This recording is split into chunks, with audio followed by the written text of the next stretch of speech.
हरे कृष्णा, राधे राधे। आप सबका वेलकम है वृंदावन सखी में।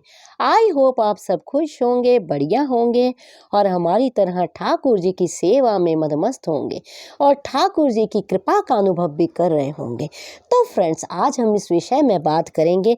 मुझे कई स्टूडेंट्स हैं, बच्चों के भी मुझे मैसेज आते हैं और कमेंट आते हैं, और कई मुझे बहनें हैं वो भी लिखती हैं कि दीदी हम लड्डू गोपाल की सेवा करना चाहते हैं, लड्डू गोपाल को घर में रखना चाहते हैं, लेकिन हम लोग वर्किंग हैं, हम ऑफिस जाते हैं, हमारे पास समय की बहुत तंगी रहती है और काम ज़्यादा रहता है। तो आप कोई सरल विधि बताइए। आप बहुत अच्छे वीडियो बनाती हैं, आप काफ़ी कुछ बताती हैं, पर हम इतना करना हमारे लिए संभव नहीं है।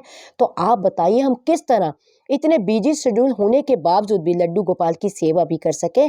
तो आप इसी तरह से हमें कुछ सरल तरीका। अब कई स्टूडेंट भी होते हैं, तो आज हम इसी विषय में बात करेंगे। तो देखिए, स्टूडेंट होते हैं, उनका जो भी शेड्यूल होता है उनका भी बहुत बिजी होता है। बच्चे बेचारे सुबह सुबह उनको स्कूल जाना होता है, स्कूल से आते हैं 2-3 बजे, खाना खाते हैं, फिर उनको आजकल आप जानते हैं पढ़ाइयाँ कैसी हैं, उनको ट्यूशन्स भी जाना होता है। 1 ट्यूशन 2 ट्यूशन, अलग अलग जगह ट्यूशन जाते हैं।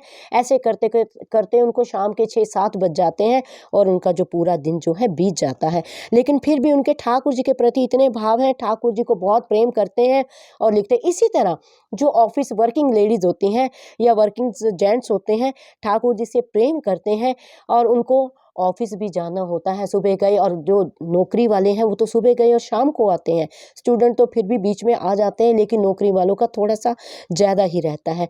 तो आज हम इस विषय में बात करेंगे कि हमें किस तरह सरलता से जो है कम समय में भी ठाकुर जी की पूजा कर सके और जिससे हमें फल पूरा ही प्राप्त हो, पूरा पुण्य प्राप्त हो और ठाकुर जी भी हमारे प्रसन्न रहे। तो सबसे पहले हमें क्या करना है, आप यूँ जानिए कि अगर आप मान लीजिए वर्किंग है या स्टूडेंट है, सबसे पहले आप अपना एक टाइम पीरियड बनाइए। रात्रि को जल्दी सोइए। आप जैसे 10 और 11 बजे के बीच में सो जाइए। 11 बजे तक आप सो जाएंगे तो सुबह जल्दी उठेंगे। सुबह आप तकरीबन आप यूँ जानिए 5 बजे तक आप उठ जाएंगे तो आपका काफ़ी, वैसे वर्किंग वाले तो जल्दी उठते हैं, स्टूडेंट भी जल्दी उठते हैं, जो वर्किंग नहीं होते वो थोड़ा सा लेट भी उठ जाते हैं। तो सबसे पहले आपने क्या करना है, अगर आपके मन में है कि आपने गोपाल जी की सेवा करनी ही करनी है, तो थोड़ा सा समय, ज़्यादा नहीं, थोड़ा सा समय आप गोपाल जी को दीजिए। सुबह आप 5 बजे उठते हैं, उठ के आप अपना जो है अपना जो नियम है, ब्रश करना है, नहाना धोना है, आप नहा धो के तैयार हो जाइए। फिर गोपाल जी को उठाइए। गोपाल जी को किस तरह उठाना है वो मैं पहले कई वीडियो आपको दे चुकी हूँ, आप जाके मेरे चैनल पे देख सकते हैं। तो गोपाल जी को उठाइए। उठाते ही गोपाल जी को नहलाइए नहीं कि आप सोचे कि मुझे जल्दी है, मैं फटाफट गोपाल जी को नहलाऊं, ये कार्य न कीजिए। आप उठते ही ठाकुर जी को सबसे पहले थोड़ा सा दूध का भोग लगाएं। सर्दी है तो गर्म दूध, गर्मी है तो ठंडा दूध। गर्म दूध, लेकिन आपको ये ध्यान देना है, गर्म दूध इतना होना चाहिए जितना आपकी उंगली डालने से, या आप अपनी हथेली पे डाल के देखिए, ये बात मैं बार बार कहती हूँ। थोड़ा सा दूध आप अपनी हथेली में डालिए, जितना आपकी हथेली सहले, यानी जितनी आपकी हथेली सहले उतना दूध आप ठाकुर जी को पिला दीजिए। गुनगुना होना चाहिए, ना गर्म हो ना ठंडा हो, क्योंकि छोटे से बालक हैं। अति गर्म दूध आप देंगे तो उनकी जीवा को कष्ट होगा। पी तो वो लेंगे क्योंकि उनको उठते ही भूख लगती है, तो उनको भूख बर्दाश्त नहीं होती है, तो वो उठते ही खाने को मांगते हैं। तो अब गर्म गर्म दूध देंगे, वो पी तो लेंगे लेकिन उनकी जीवा को कष्ट होगा। तो गुनगुना दूध आप ठाकुर जी को दें। आप उनको दूध पिलाने के बाद आप ठाकुर जी को थोड़ी देर विश्राम करने दें। आप अपने कार्य कर ले, जो भी आपको छोटे मोटे कार्य करने हैं, अपने जो दिन की आपकी रूटीन है वो करके फिर ठाकुर जी को आप स्नान करवा दीजिए। स्नान कराना आवश्यक है। हाँ, अगर ज़्यादा सर्दी है तो कभी कभी आप ना भी करवाएं, वो आपके अपने भाव है। तो आप स्नान करवाने के बाद ठाकुर जी को भोग दे के ठाकुर जी को आप आरती कर दीजिए। श्रृंगार करके और आप लोग जानते हैं श्रृंगार करने में ज़्यादा समय नहीं लगता, 5 मिनट में गोपाल जी का श्रृंगार हो जाता है। वस्त्र धारण कराने, एक माला देनी है ठाकुर जी के, पाग या मुकुट धारण कराना और हाथ में वंशी देनी है। तो 5 मिनट में ठाकुर जी का जो लोग करते हैं वो जानते हैं 5 मिनट में श्रृंगार हो जाता है, बड़ा ईजिली श्रृंगार हो जाता है। उसके बाद ठाकुर जी को जो भोग आपने बनाया है वो भोग तुलसी दल दे के ठाकुर जी को दे दीजिए।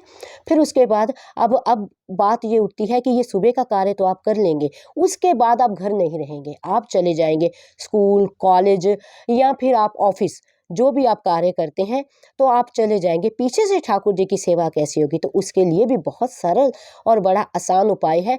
एक पानी की बोतल आप ठाकुर जी के पास, गड़ी हुई बोतल, एक पानी की बोतल ठाकुर जी के पास आप रखें, और ठाकुर जी के पास आप रखें गई माता। गई माता जरूर ठाकुर जी के पास रखें, और भीतर ये भाव रखें, जैसे कहते हैं मान सी सेवा, भीतर ये भाव रखें कि जब ठाकुर जी को दूध पीने का मन होगा, क्योंकि दूध रख के जाएंगे, गर्मियाँ होंगी तो वो फट जाएगा, खराब हो जाएगा, और सर्दियों में रख जाएंगे तो ठंडा हो जाएगा, पीछे से ठाकुर जी पी नहीं पाएंगे। तो आप गाय माता ठाकुर जी के पास रखें, भीतर ये भाव रखें कि ठाकुर जी जब भी आपका दूध पीने की इच्छा तो गई माता आपके पास है, आप इनसे दूध मांग सकते हैं, पी सकते हैं। और दूसरी बात, अष्ट सखियाँ। अष्ट सखियाँ आप जानते हैं मार्केट में इजीली अवेलेबल है। अष्ट सखियाँ ठाकुर जी के पास रखें। अष्ट सखियों के आगे हाथ जोड़कर विनती करें कि ये सखियों, मैं तो अपने किसी ज़रूरी कार्य से जा रही हूँ या जा रहा हूँ, तो मैं तो शाम को वापस आऊँगी या आऊँगा, तो मेरे पीछे से आपने ठाकुर जी की सेवा आपने करनी है, ठाकुर जी की देख रेख आपने करनी है। तो ठाकुर जी के पास अष्ट सखियाँ विराजमान करके आप जाइए, और ठाकुर जी के पास सूखा भोग, जैसे टॉफ़ीज़ हो गई, मेवे हो गए, फल हो गए, ये सारा भोग ठाकुर जी के पास रख के जाइए, और ठाकुर जी से विनती कीजिए कि ठाकुर जी आपके आशीर्वाद से ये मैंने सूखा भोग आपके पास रखा है, जब आपको भूख लगे प्यारे तो ये भोग है, ये भोग आप ग्रहण कीजिए, और मैं शाम को जल्दी ही लौट आऊँगा या लौट आऊँगी। तो इस तरह से जितना सूखा भोग आप रख सकें, डिब्बे में बंद करके उसमें तुलसी दल डाल के ठाकुर जी के आगे फल, सबसे बढ़िया होता है फल रखिए, टॉफ़ियाँ रख दीजिए। छोटे बालक हैं तो फल, टॉफ़ी, ये चीज़ें आप रख सकते हैं, मेवे रख सकते हैं, ड्राई फ्रूट जिसे कहते हैं ड्राई फ्रूट रख सकते हैं। सूखा भोग कोई भी बिस्किट के पैकेट्स रख सकते हैं आप, पर बिस्किट का पैकेट रखें तो आप इस चीज़ का ध्यान दें, पीछे पढ़ लें, इसमें किसी तरह का एग ना हो। तो ये आप रख के ठाकुर जी के पास सखियों को खड़ा करके प्रणाम करके आप अपने कार्य के लिए जा सकते हैं। फिर शाम को जब आप आएंगे तो ठाकुर जी को आके आप अपने हाथ मुंह धो के ठाकुर जी को प्रणाम कीजिए, और ठाकुर जी की आरती कीजिए। फिर ठाकुर जी को जो आप भोग बनाएंगे वो भोग ठाकुर जी के दीजिए, और ठाकुर जी को शयन कराइए। शयन कराने से पहले थोड़ा सा दूध फिर ठाकुर जी को पिलाइए। ये शयन किस तरह कराते हैं उसके वीडियो भी मैंने बहुत सारे आपको दिए हैं, आप जाके देख सकते हैं। ठाकुर जी की सेवा कोई इतनी कठिन नहीं है जितनी हम लोग सोच लेते हैं और समझ लेते हैं। ऐसा कोई नहीं, छोटे से बच्चे हैं, प्यार से ही रीझ जाते हैं, प्यार से ही मान जाते हैं। जो आप प्रेम से भोग देते हैं, प्यारे खा लेते हैं। तो कोई आप इतना टेंशन ना लीजिए कि आप ऑफिस वर्किंग वूमेन हैं या ऑफिस जाने वाले लोग हैं या पीजी में रहने वाले, आप पीजी में भी स्टूडेंट रहते हैं, या आप स्कूल गोइंग है, आप स्कूल जाते हैं तो आपके पास समय नहीं है। बहुत कम समय में भी आप ठाकुर जी की सेवा कर सकते हैं, बहुत आसान तरीके से कर सकते हैं।